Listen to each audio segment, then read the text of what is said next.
Washington is John Denver. We will be going to your phone calls. We suggest you start calling in now if you'd like to talk to John. 202-342-6900. You got a medal today? I got a medal from NASA. For what? Their Citizens Award, the NASA Citizens Award. The document says for 15 years of support and service in increasing the awareness of peoples all over the world to our exploration of space. Now, you're someone who's always telling us we should spend money on hunger and that our values sometimes are misplaced. Normally, people in that venue are usually opposed to money spent on space. I don't mean to generalize, but they usually are. Well, you know, I'm opposed to expenditures on what is called weaponry, as opposed to what my friend Bucky Fuller called livingry. I perceive our exploration of space and the advances that we have accomplished there, the things that we've learned and the things that become a part of our everyday lives as of great benefit to all of human society. You know, things like the small computer watches that people wear now, things as simple as Velcro, which we take for granted, are a product of our space age. And I think that there's a great opportunity in space, not only for the advancement of science and technology, but for as a frontier for young people, for instance. You know, this is a place where there's a new frontier to conquer. This is a place where you can work, whether you're a janitor, whether you're an accountant, whether you're whatever you are. There's going to be an opportunity for you in space, and it affects all of humankind. You are wearing a pin. I like, ever since going to the Olympics, you get hung on pins. Isn't that the truth? Yeah, boy, but you're wearing a pin I've never seen the likes of. An American flag, if we can get a shot at that, the American flag and the Soviet flag on the same pin. Explain it. This was given to me by Alexei Leonov, who was the commander of the Soyuz capsule and the Apollo-Soyuz launch. It was during an interview when he was asked by American television if there's anything that symbolized what they were doing together for the first time in space. And he very quickly reached over and grabbed two flags, one a Soviet flag, one an American flag, and crossed them. And what it symbolized for him was the first time in our history that the Soviet Union and the United States have worked together in a really compatible and productive way towards something which is a benefit for all of humankind. And he gave this to me when I visited Star City last December on my first trip to the Soviet Union, and I treasure it, and I wear it everywhere that I go. Then I better ask, what's the medal? Well, the medal is the one that was given to me by NASA today. Oh, this was the one you got today? Oh. Yes, sir. I've never been given a medal before, and I'm very, very proud of it. It's a great honor that Well, that's really nice. Thank you. John, why do you get involved? I mean, you're very successful. You've been enormously successful as a recording star and a concert act. You're going to, I understand, sold out this weekend at Farm Aid in Champaign, Illinois. I'm not sure that I'm the one that sold that out. I'm a part of the show, and I'm very happy to be there. But whatever. You were made. Why do you get involved in all these things you get involved in? I don't know, Larry. It's who I am. It's the things that I care about. It's the things that I feel. It's the way that my inclinations are directed. I have felt all of my life that there is something going on with my life that is beyond just me, myself, and my experience of living and what I learned about myself. I think that I have a real opportunity to make a difference in the world. That has only increased as I've become a popular singer and found that I have an audience all over the world. And as I've been able to do things like develop a relationship with NASA, like become involved with something like the Hunger Project, and to travel to Africa and experience firsthand the problems that are going on there, to become the first artist in 7 years to do public concerts in the Soviet Union. There's something going on that seems to happen through my life, through the expression of my life and my experiences, which is my music. Do you think it's through you? Do you think there's something metaphysical here? I wouldn't call it metaphysical, but I do feel it is through me, yes. As if somebody has selected you, or something has selected you, giving you the talent of music and some sort of message to deliver? Well, you know, Larry, I feel that there's purpose in everything. We have learned in physics over the past few years, we've broken down an atom into subatomic particles. And we find that these subatomic particles, which we only guessed at their existence a few years ago, and now have proven their existence, we find that they're doing something. They're not inert. There's a purpose in their existence. How then, and we can recognize in every leaf on a tree, in every blade of grass, a purpose in its existence, a part of a larger circle or larger cycle that within which it exists. How can there not be a purpose in my life? How can there not be a purpose in anything and everything that we do as human beings? We will talk with John Denver about many things, many as we can get to, about things in his career, changes that have occurred. We're going to see a video. We're going to discuss his Senate testimony. We're going to take your phone call. We're going to do so many things. I better get the messages done so we can do them. We'll be right back. And we're one of America's top recording and singers, stars. He'll be at the Fairmaid concert this Sunday in Champaign, Illinois. He's just completed a Broadway script called Will, the story of Will Rogers, in which you will play Will Rogers. Right. It's not quite completed. It's hardly begun, but we are doing a Broadway musical on the life of Will Rogers. It's going to be called Will, and I'm not only writing the music, but I'm going to star in the play. We are talking about when, logistically? Probably about a year from now is when we'll bring it to Broadway. How did this idea come about? Musical about Will Rogers. Pierre Cassette is a good friend of mine. He's the one who produced the Grammy Awards, and it was his idea. He brought it to me, and it's something that I really responded to quite easily. Will Rogers is perhaps as close to a hero as I have in the world from the past, and I feel a great deal of affinity to him. We're both from Oklahoma. We're both enamored with flying. We both have used the gifts that we have to travel around the world to bring people closer together. And I think that he's an incredible individual, had a great impact on our society, and I think to bring him back to life in today's age, today's time, would be a wonderful thing. You believe he never met a man he didn't like? I do, as a matter of fact. And, you know, so that gets to be a part of the point of the show. Yeah. How is it that a man can say that he's never met anyone he didn't like? What is the background to that? What is that based on? What are the feelings that have brought out that kind of emotion in this individual? The only man ever to have a front page column in the New York Times. That's right. Will Rogers. John, why did you not follow up the motion picture success of Oh God? Stupidity. You and George Burns. Stupidity? As far as I can tell. It was a great misjudgment on my part, and I think on the people who were working with me, who had to do with directing and managing and advising me in regard to my career. They told you not to do another film? Well, it wasn't quite as simple as that, but I think that, you know, the end result of it all is that I haven't done a film since then, and I think that it's a great mistake, and I want very much to do more films. But that's incomprehensible to me. I mean, the role was wonderful for you. You had a chance to do a lot of wide and varied things, work off George Burns, some of the great scenes in movie history. The raining in the car. You would never forget, Make It Rain, It Rains on You in the Car.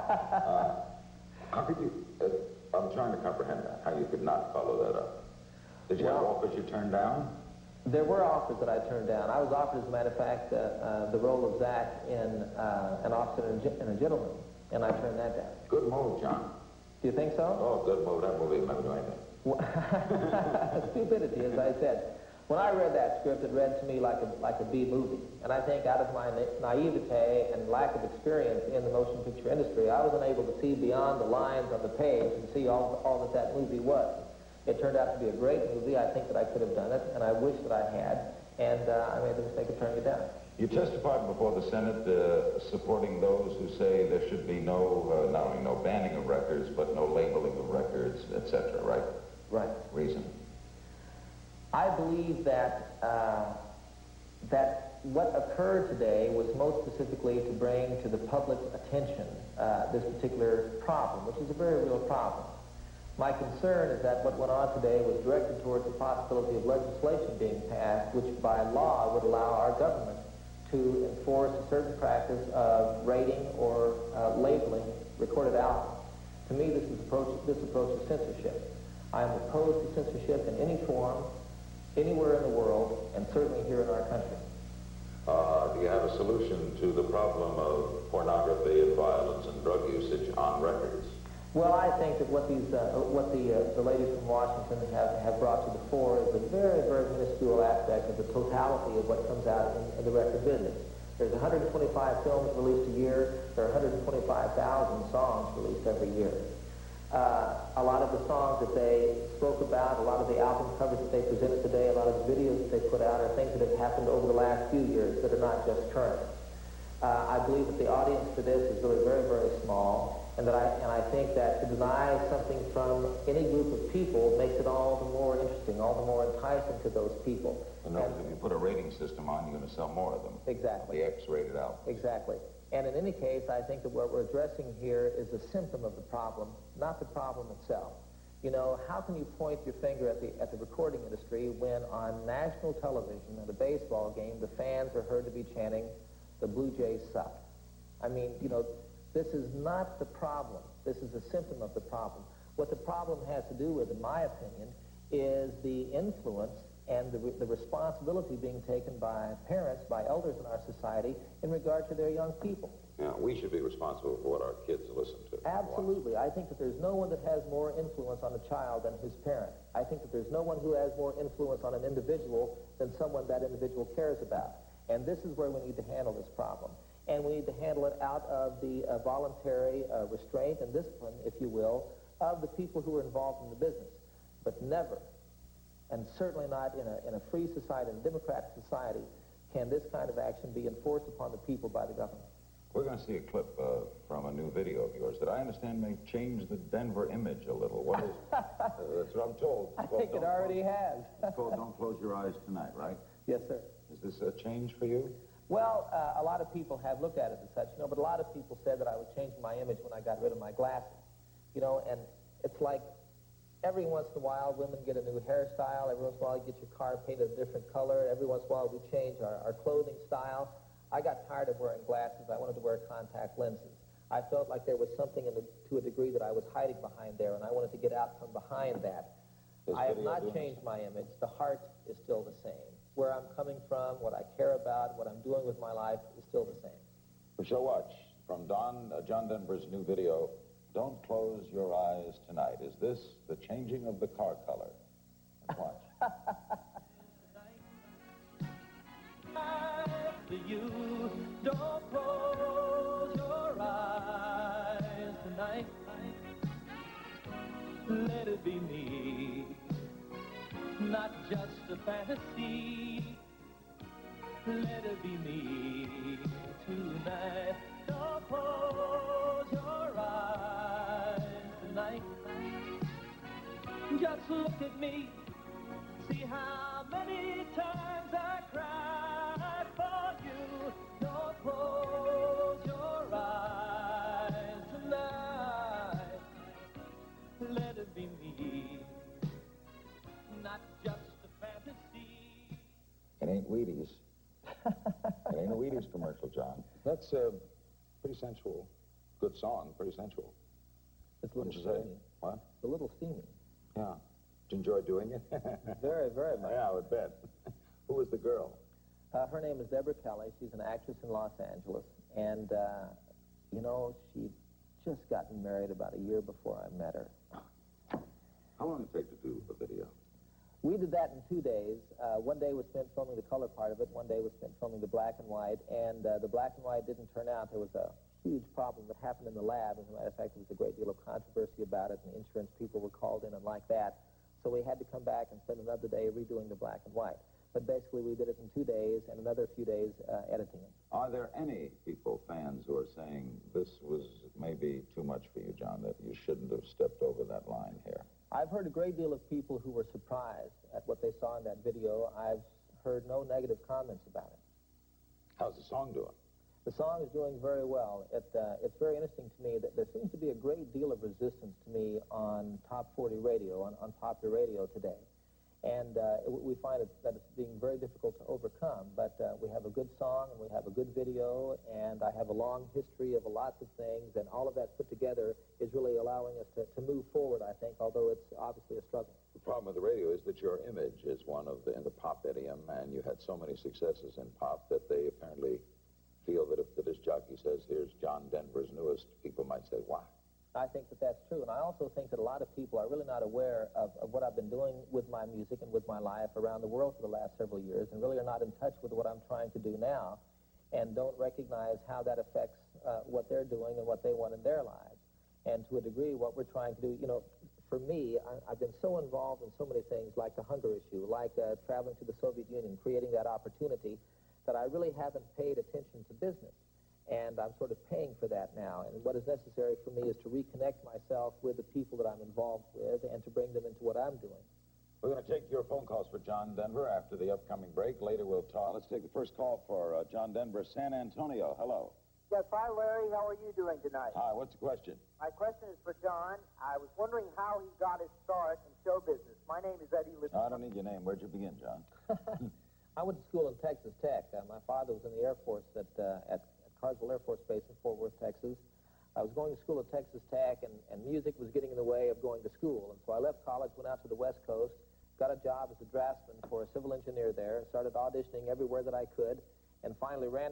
that Ledbetter's hired me to work as an opening act for the Back Porch Majority, and that was my beginning. Reno, Nevada, with John Denver. Hello. Yes, Mary, I'd like to ask John what your experiences were in the Soviet Union and if and when you plan on returning there. I had an incredible experience in the Soviet Union. I was very well received by the people there, treated very wonderfully. I was treated, as a matter of fact, as if there were a cultural agreement between our two countries, which, of course, there is not. I hope to go back later on this spring or in the early summer, and I think that I will do a major concert tour there, concluded with very large concerts in Moscow and Leningrad. Do they know your music? I feel that, to a degree, they're aware of the name John Denver, and they might know Country Roads and maybe Annie's Song or something like that, but they really didn't know John Denver. And so it was the greatest challenge that I've ever faced in regard to my feeling that music is a universal language and that through it all people can feel a little bit closer together. The experience of my concerts was wonderful. By halfway through the concert, I had people laughing in their seats so hard there were tears coming out of their eyes. And when I started singing the love songs, people would put their arms around each other, just as they do here in the United States. As a matter of fact, everywhere else in the world. And it was a wonderfully successful tour. Youngstown, Ohio, with John Denver on Larry King Live. Hello. Hi. I wanted to know why John Denver doesn't have an official fan club. And how do you feel about fan clubs in general? Well, I'm sort of, it's like I don't really enjoy signing autographs and the whole thing that goes on with fans to the degree there's fan clubs and you have a button that you wear and like that. There are several unofficial fan clubs that I have that I take great pride in my relationship with. People like Sing with the Earth, the Friends of John Denver, the World Family of John Denver, people who have done wonderful things out of their own initiative. But you don't like John Denver T-shirts and I Love John Denver fan clubs. Well, it's not that I mind that, but I don't want that to be organized out of my office. I want it to come from the people who enjoy my music and who get something out of it and who want to take that into their own lives. There are stars who do organize their own fan clubs? Most of them. I'm the only one that I know of that handles it the way that I do. San Antonio with John Denver. Hello. Hello. Mr. Denver, what are your views regarding the plight of the American farmer? Well, you're involved with that, I hear. Yes, I'm going to be there Sunday night for the concert in Champaign, Illinois. My father was raised on a small farm in Oklahoma, and some of my earliest memories and most enjoyable memories have to do with the time that I spent on that small farm.